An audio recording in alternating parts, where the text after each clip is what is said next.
Oi, oitavo ano! Chegamos aqui através desse vídeo ao nosso último conteúdo do livro 1 de vocês, que é o assunto relacionado à crase. Então, no oitavo ano, a gente vai olhar este assunto da crase, vendo principalmente a regra geral e mais outros usos de crase, sendo que quando a gente chega no nono ano, é que este assunto da crase, ele é ainda mais aprofundado, que aí sim a gente estuda mais os casos em que você não pode usar a crase, casos facultativos de crase. Mas vamos lá, o que vem a ser a crase? Eu sei que você já tem algum conhecimento sobre o que é a crase, só que é uma coisinha que vem a dar uma complicação em relação à escrita, né, da língua portuguesa.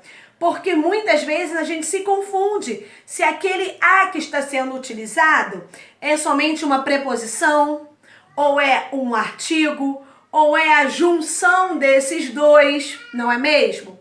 Porque o que vem a ser a crase? A crase, ela é a fusão, ela é a contração, né? Quando as duas palavras se juntam.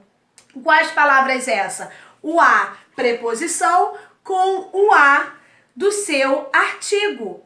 E aí, para não ficar numa mesma frase a, esses as, né, se juntam, eles sofrem esta contração e para isso se transforma em uma letra A apenas, usando o acento grave, que é aquele acento como se fosse o agudo, só que para o outro lado. Lembrou qual é este acento? Então, este acento ele só é utilizado no caso de crase. Então, lá no seu livro, na página 61, está este conteúdo relacionado à crase. Vamos pegar para a gente analisar junto? Sigamos. Qual é a nossa regra geral, né? A mais importante, a básica do uso da crase. Está lá assim para você. Ocorre crase quando a palavra anterior necessita de uma preposição e a palavra seguinte pedir um artigo feminino, o a. Não entendi. Vamos lá ao exemplo para ver se vai ficando mais fácil. Quando naquela determinada frase, o termo anterior já pede uma preposição e também vem seguido de uma palavra feminina, que obrigatoriamente também pediria um a como artigo. Então, para não ficar o a, se junta, acento grave e ali ocorreu a crase. Vamos analisar a frase que vocês têm aí. Está assim. Ela se referia à filha da vizinha. Por que que esse a filha da vizinha vai ter crase? Quando você diz ela se referia, quem se refere a alguém. Então, este verbo referir-se, ele já pede uma preposição. Então, quem se refere a alguém, a alguma coisa. Então, este referir-se já pediria a preposição. E a filha, palavra feminina aí, a filha. Então, quando foi necessário utilizar tanto a preposição para o termo anterior, que no caso era o referir-se, mais o a filha, que era a palavra feminina, sofre este caso de crase. Tem uma dica muito legal, boa, para que você também tire a sua dúvida ou você faça, né, torne mais claro este uso da crase nesta regra geral, que é o quê? Substitui o termo feminino pelo masculino. Se por acaso, quando você fizer a substituição deste termo feminino da frase por um termo masculino e também sofrer uma contração, no caso ao, né, porque você utilizou a preposição mais uma palavra no masculino, a mais o, contração ao. Então, se você substituir pela palavra masculina e sofrer a contração ao, aquela sua palavra feminina, no exemplo anterior, vai ter crase. Se não utilizou a contração ao, somente utilizou o artigo o, não vai ter crase. Exemplo aí que está no seu livro. Ela se referia ao filho.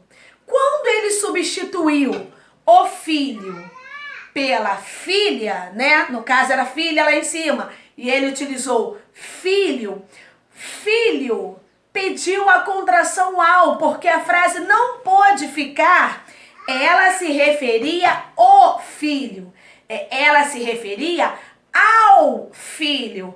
Então, se quando eu troquei para o masculino, sofreu a alteração pela contração ao, no caso de se referir à filha, vai ter a contração da preposição com o artigo a e por isso tem a crase. Um exemplo novamente aqui para te explicar o contrário disso. Ela cantou a canção. Esse a canção é crase? Não tem crase? Vamos substituir? Vamos trocar a canção, que seria a palavra feminina, por uma palavra masculina, hino. Ela cantou o hino ou ela cantou ao hino? Ela cantou o hino. Então, quando você alterou por uma palavra masculina, não teve a contração da preposição, mas o artigo se transformando em ao. Então, ela cantou a canção, não tem crase, é apenas um artigo. Vamos ver mais um exemplo aqui escrito para você? Olha aí o exemplo do que eu disse. A contração da preposição com o artigo. E se por acaso trocar pelo ao no masculino, o caso feminino terá crase. Não ocorre crase em palavras masculinas, antes de artigo indefinido, antes de verbo, expressões de tratamento e pronomes pessoais, indefinidos e demonstrativos. Olhem aí os exemplos. Bem, depois de ouvir sobre a regra geral da crase e também através do slide ouvir sobre as formas de não utilizar a crase, nós vamos mostrar para vocês mais duas destas regras, tudo bem?